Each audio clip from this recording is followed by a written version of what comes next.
There is a sixth dimension beyond that which is known to men. It is a dimension as immense as the sky and as perpetual as eternity. It is the middle ground between illumination and darkness, between knowledge and ignorance. It lies between the depths of man's horror and the apex of his learning. This is a dimension of fantasy. It is an area which we call the Kreepy Zone.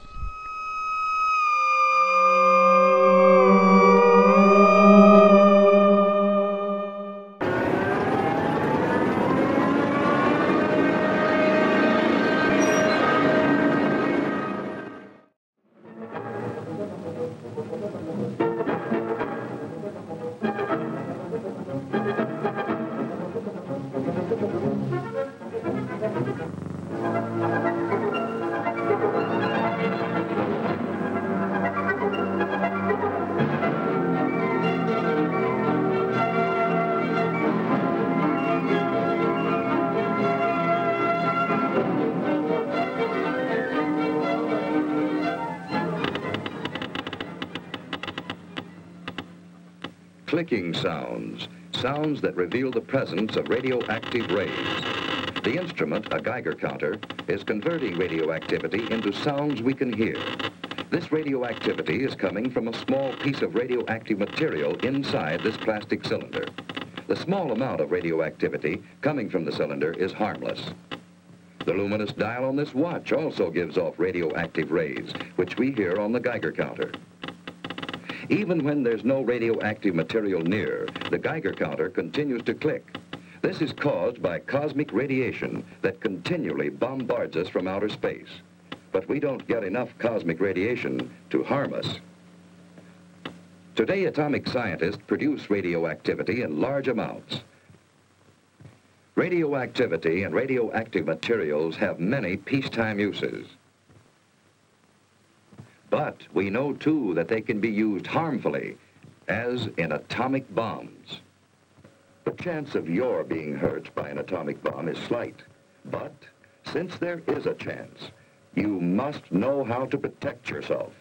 To protect yourself, you have to know what the bomb does.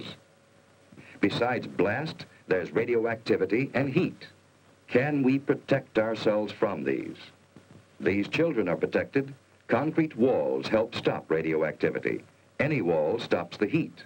The heat scorches the house, but does not harm the children. Any solid gives some protection. The thicker it is, the better. We have the national defenses to intercept an enemy, and we all form a team to help each other through emergencies. You are on that team. So is your family, each member of it.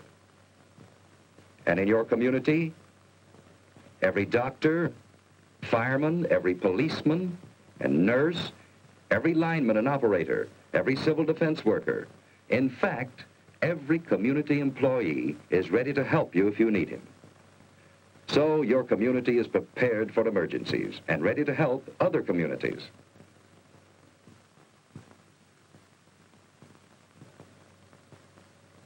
We have state and national headquarters for civil defense. And your city has a civil defense corps.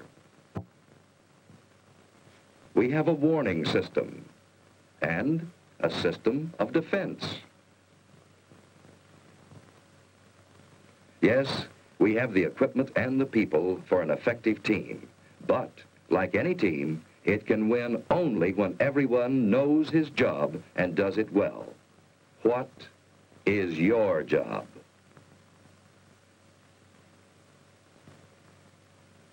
What if a warning siren sounds? What should you do? Look for cover, the nearest cover. Don't try to make it home unless home is the nearest place to go. Don't hesitate. Find cover.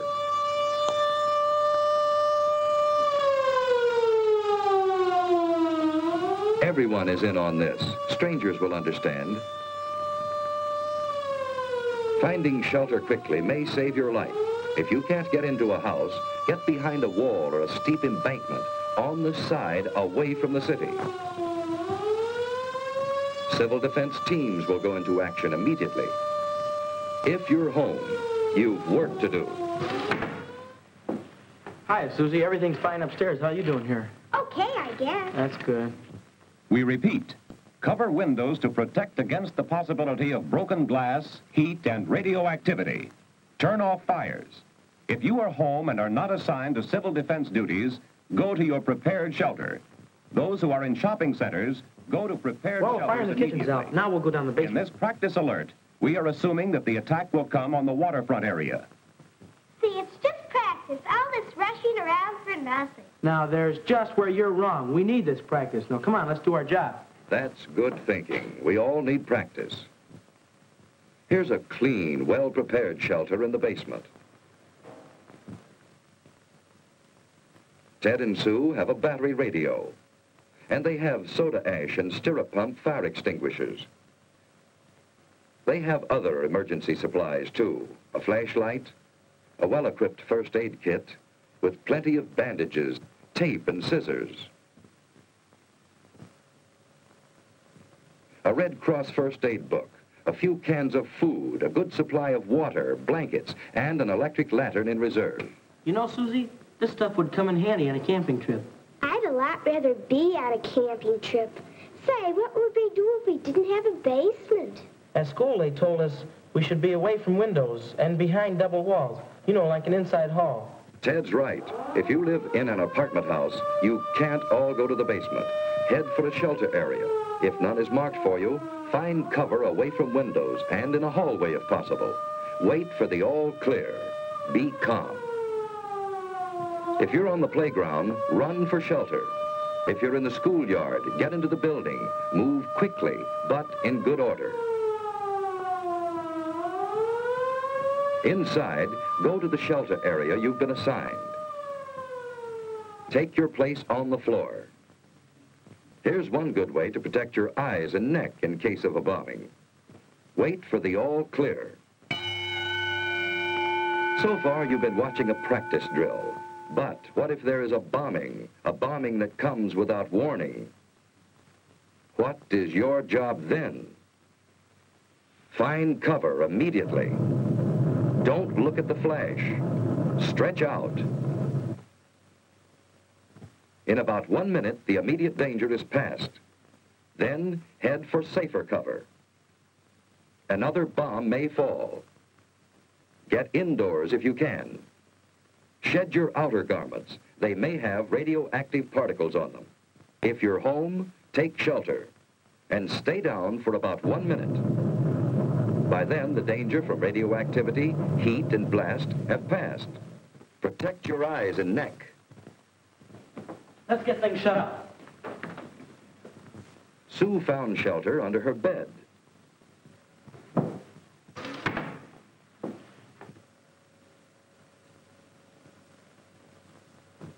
Dan, let's get the battery set. When the house current is off, that battery radio is essential. Keep tuned in.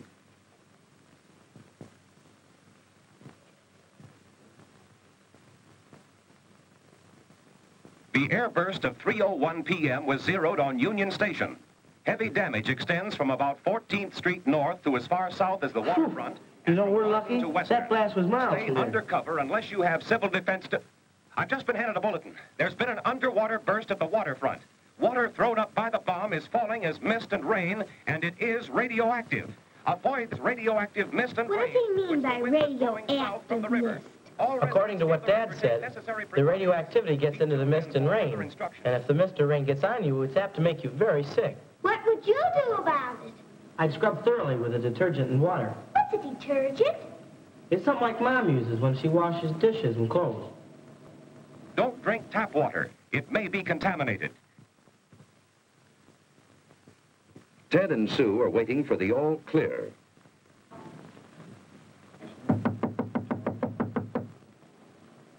I'll see who it is. Hello, who's there? It's your block warden, Mr. Carlson.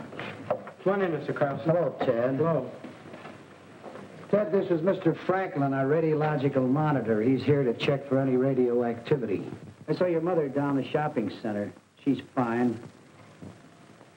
Well, there's no damage here. No, it's been very good here. Hello, Sue. Say, have you seen my dad lately? He's down at headquarters, and boy, he's really busy. Yeah? Well, there's no radioactivity here. Say, Mr. Franklin, is that a pen on your coat there? Oh, no, that's a dosimeter. A dosimeter? Well, what's a dosimeter? Well, it measures the amount of radioactivity that I've been exposed to. But this is the meter that I used to check with. Say, Mr. Carlson, is there anything I can do outside to help? No, Ted, everything is under control. You just stay here till the all-clear signal is given. You've done a good job. Thank you, Mr. Carlson. Bye, Sue. Bye. A good job. That's what everyone must do to be safe. Doing a good job means simply following the rules in an alert or an attack, and waiting until all is clear again. In this early and troubled stage of the atomic age, our very lives may depend on always being alert.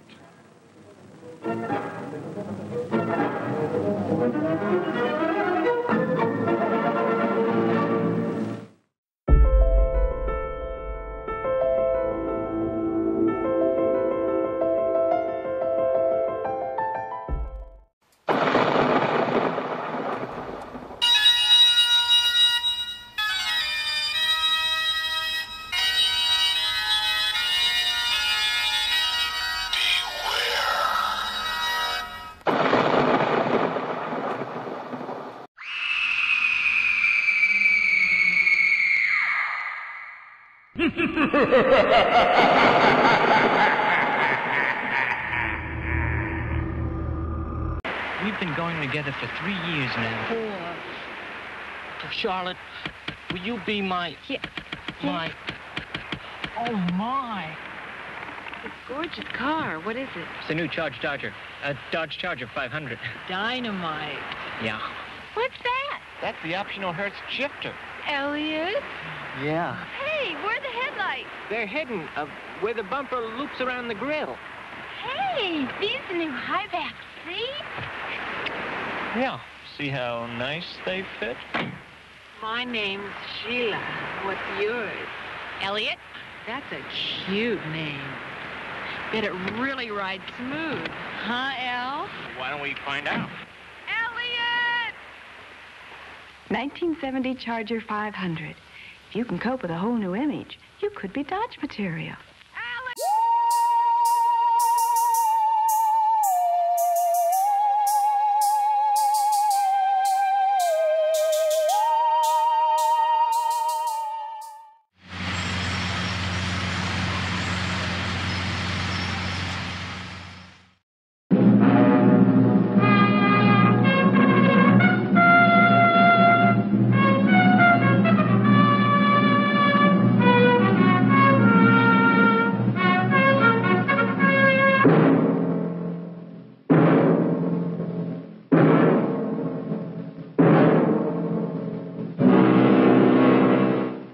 You are the target of those who would trample the liberties of free men. You are in the crosshairs of the bomb sight. An enemy is centering on you. You are a citizen of the free world, a citizen of the United States of America. You may live in an industrial city, perhaps in a great port city with its burdened wharves, a farming area with fertile fields and grazing herds, a mining region rich with vital ores and minerals. You are the target. Our president has told us that even against the most powerful defense, an aggressor in possession of an effective number of atomic bombs could cause hideous damage. Today, in the age of hydrogen weapons, evacuation from target areas is our best assurance of survival. But successful evacuation takes time. If there is insufficient warning of attack, no time for organized evacuation according to plan, then you and your family must protect yourselves. Wherever you are, take cover. Whether in a private home, in an apartment, or your place of business, or in a motor vehicle, take cover. Motorists should park cars to the side of the highway. A clear lane must be kept open for emergency vehicles, fire apparatus, ambulances, engineering equipment. Now, let's look at your home. Protect it at all times. Don't permit fire hazards to collect. Unused paper and boxes, oily rags and waste, useless broken household goods. Such inflammable debris is a fire threat at any time. Think of your home as divided into connected spaces. Attic, bedrooms, living room, and so on. Spaces in which your loved ones live. If you have an attic, this may be where your children play, snug and secure, but helpless, completely dependent upon you for their safety. The bedroom where an ill or handicapped member of your family may be. The living room where the aged or infirm, helpless as children, may look to you for aid. Plan and practice how to assist your family to a prepared shelter without loss of time. Plan and practice the turning off of all household appliances operated by gas or electricity. Simple insurance against some fires and explosions. If there is time, cover windows with blinds or draperies and close all outside doors, but don't lock them.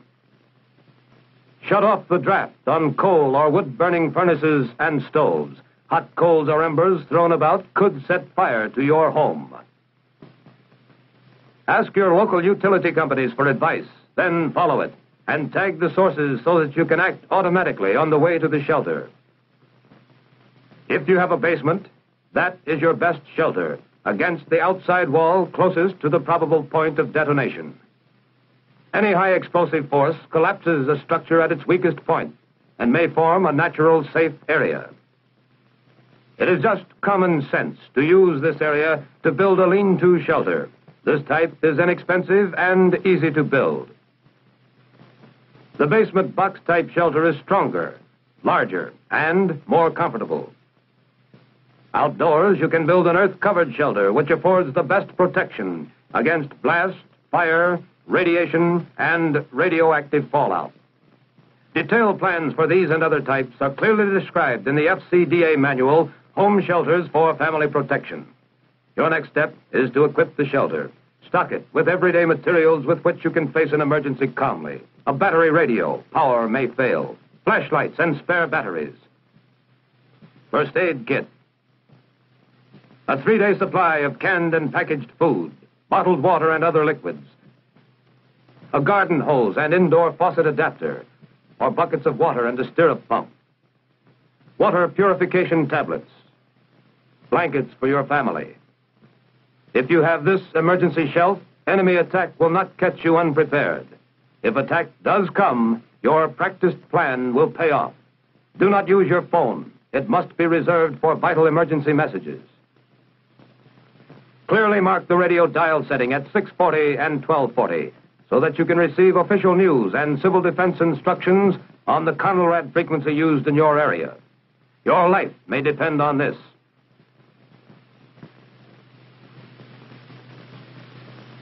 Train to give prompt first aid to the injured in your family, training that can serve you in any time of emergency. Train to fight small fires, know-how which may serve you well in any catastrophe. This is the plan to help you and others who need you, a plan to live, to work, and fight, as did your forefathers. Now, let's check the plan together step by step. Check. You practice fireproof housekeeping all the time.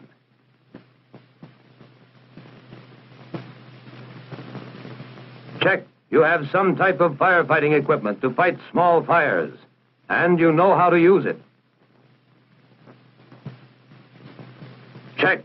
You have canned and packaged food, canned milk, fruit juices, and water to last your family 3 days. Check. You know the Conelrad radio alert may be the first warning of enemy attack. Prepare to take shelter and obey instructions instantly. Check. Your battery radio and your auto radio have the Conelrad stations clearly marked at 640 and 1240. Check.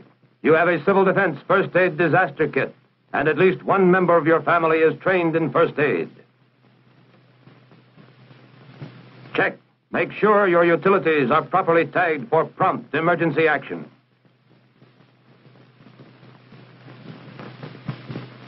Check. Be ready to turn off all gas and electric appliances quickly, where advised by local utilities. Check. Cover windows and close outside doors as you take shelter.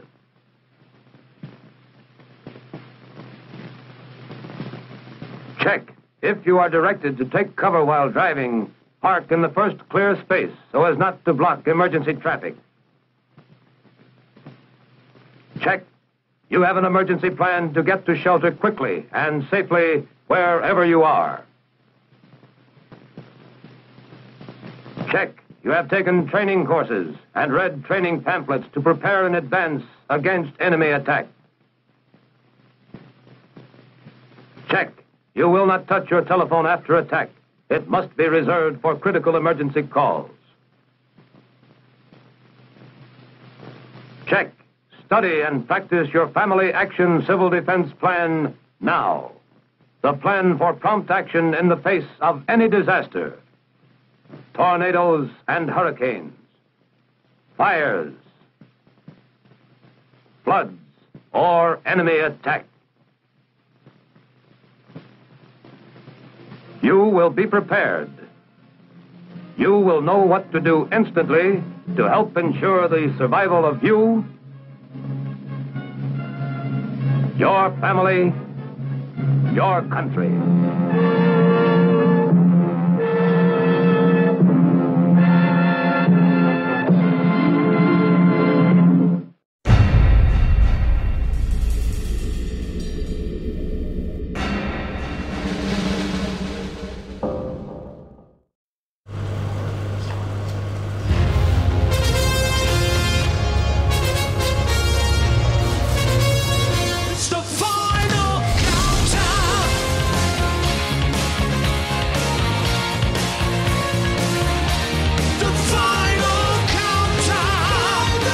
If you're the band Europe, you love a final countdown. It's what you do. If you want to save 15% or more on car insurance, you switch to Geico. It's what you do.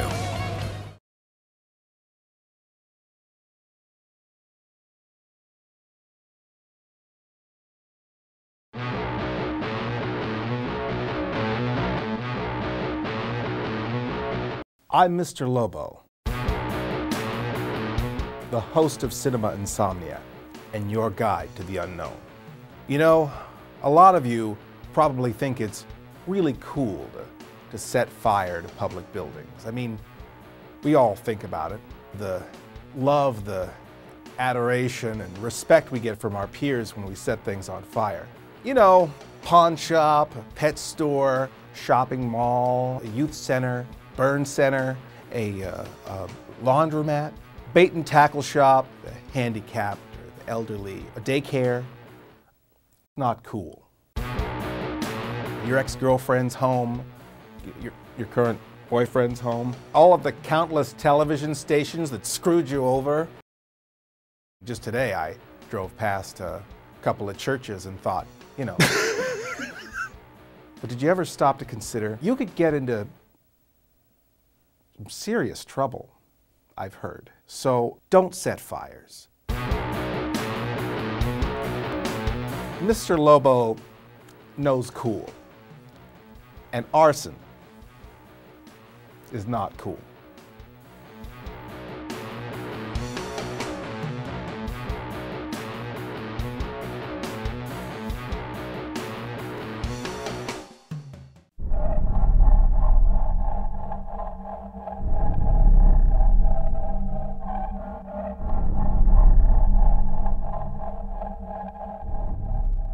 Audio Jungle.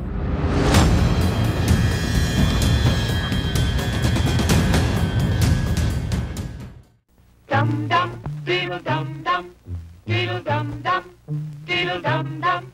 There was a turtle by the name of Bert, and Bert the turtle was very alert. When danger threatened him, he never got hurt. He knew just what to do. He'd duck and cover, duck and cover. He did what we all must learn to do. You and you and you and you, duck and cover. remember what Bert the Turtle just did, friends, because every one of us must remember to do the same thing. That's what this film is all about. Duck and cover. This is an official civil defense film produced in cooperation with the Federal Civil Defense Administration and in consultation with the Safety Commission of the National Education Association. Produced by Archer Productions, Incorporated. Hey, Bert, come on out and meet all these nice people, please. Oh, all right. We really can't blame you. You see, Bert is a very, very careful fellow. When there's danger, this is the way he keeps from being hurt. Sometimes it even saves his life. That's why these children are practicing to duck and cover just as you do in your school. We all know the atomic bomb is very dangerous. Since it may be used against us, we must get ready for it, just as we are ready for many other dangers that are around us all the time. Fire is a danger. It can burn whole buildings if someone is careless. But we are ready for fires. We have a fine fire department to put out the fire, and you have fire drills in your school so you know what to do. Automobiles can be dangerous too. They sometimes cause bad accidents, but we are ready. We have safety rules that car drivers and people who are walking must obey. Now, we must be ready for a new danger, the atomic bomb. First, you have to know what happens when an atomic bomb explodes. You will know when it comes. We hope it never comes, but we must get ready. It looks something like this. There is a bright flash, brighter than the sun, brighter than anything you've ever seen. If you were not ready and did not know what to do, it could hurt you in different ways. It could knock you down hard or throw you against a tree or a wall. It is such a big explosion, it can smash in buildings and knock signboards over and break windows all over town. But if you duck and cover like Bert, you will be much safer. You know how bad sunburn can feel. The atomic bomb flash could burn you worse than a terrible sunburn, especially where you're not covered. Now, you and I don't have shells to crawl into like Bert the Turtle, so we have to cover up in our own way. First, you duck, and then you cover. And very tightly, you cover the back of your neck and your face. Duck and cover underneath a table or desk or anything else close by. In Betty's school, they are talking about the atomic bomb, too. Betty is asking her teacher, how can we tell when the atomic bomb may explode? And her teacher is explaining that there are two kinds of attack, with warning and without any warning. We think that most of the time we will be warned before the bomb explodes, so there will be time for us to get into our homes, schools, or some other safe place. Our civil defense workers and our men in uniform will do everything they can to warn us before enemy planes can bring a bomb near us. You may be in your schoolyard playing when the signal comes. That signal means to stop whatever you are doing and get to the nearest safe place fast. Always remember, the flash of an atomic bomb can come at any time, no matter where you may be. You might be out playing at home when the warning comes. Then be sure to get into the house fast, where your parents have fixed a safe place for you to go. If you are not close to home when you hear the warning, go to the nearest safe cover. Know where you are to go, or ask an older person to help you. You know the places marked with the S sign? They're safe places to go when you hear the alarm. If there is a warning, you will hear it before the bomb explodes.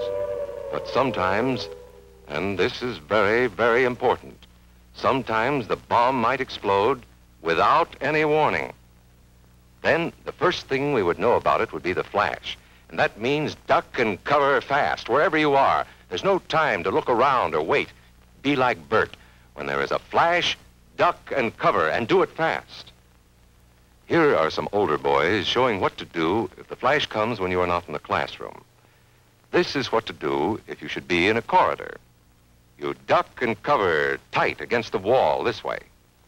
Remember to keep your face and the back of your neck covered tightly. Try to fall away from windows or doors with glass in them. Then, if the glass breaks and flies through the air, it won't cut you. You might be eating your lunch when the flash comes. Duck and cover under the table Then, if the explosion makes anything in the room fall down, it can't fall on you. Getting ready means we will all have to be able to take care of ourselves. The bomb might explode when there are no grown-ups near. Paul and Patty know this, and they're always ready to take care of themselves. Here they are on their way to school on a beautiful spring day. But no matter where they go or what they do, they always try to remember what to do if the atom bomb explodes right then. It's a bomb. Duck and cover. Paul and Patty know what to do. Paul covered the back of his head so that he wouldn't be burned, and Patty covered herself with the coat she was carrying. They knew how to duck and cover. They acted right away when the flash came. If they had been at this doorway when the bomb flashed, Paul and Patty would have ducked and covered this way, like this girl. Heavy doorways are a good place to duck and cover. She will be safer, too. Here's Tony going to his Cub Scout meeting. Tony knows the bomb can explode any time of the year, day or night. He is ready for it. Duck and cover. Atta boy, Tony. That flash means act fast. Tony knows that it helps to get to any kind of cover. This wall was close by, so that's where he ducked and covered. Tony knew what to do. Notice how he keeps from moving or from getting up and running? He stays down until he is sure the danger is over. The man helping Tony is a civil defense worker. His job is to help protect us when there is danger of the atomic bomb. We must obey the civil defense worker. We must know how to duck and cover in the school bus or in any other bus or streetcar. Duck and cover. Don't wait. Duck away from the windows fast. The glass may break and fly through the air and cut you. Sundays, holidays, vacation time, we must be ready every day, all the time, to do the right thing if the atomic bomb explodes. Duck and cover. This family knows what to do, just as your own family should. They know that even a thin cloth helps protect them. Even a newspaper can save you from a bad burn. But the most important thing of all is to duck and cover yourself, especially where your clothes do not cover you. No matter where we live, in the city or the country, we must be ready all the time for the atomic bomb. Duck and cover. That's the first thing to do, duck and cover. The next important thing to do after that is to stay covered until the danger is over. Yes, we must all get ready now so we know how to save ourselves if the atomic bomb ever explodes near us. If you do not know just what to do, ask your teacher when this film is over. Discuss what you could do in different places if a bomb explodes. Older people will help us as they always do, but there might not be any grown-ups around when the bomb explodes. Then, you're on your own. Remember what to do, friends. Now tell me right out loud. What are you supposed to do when you see the flash? Duck and cover.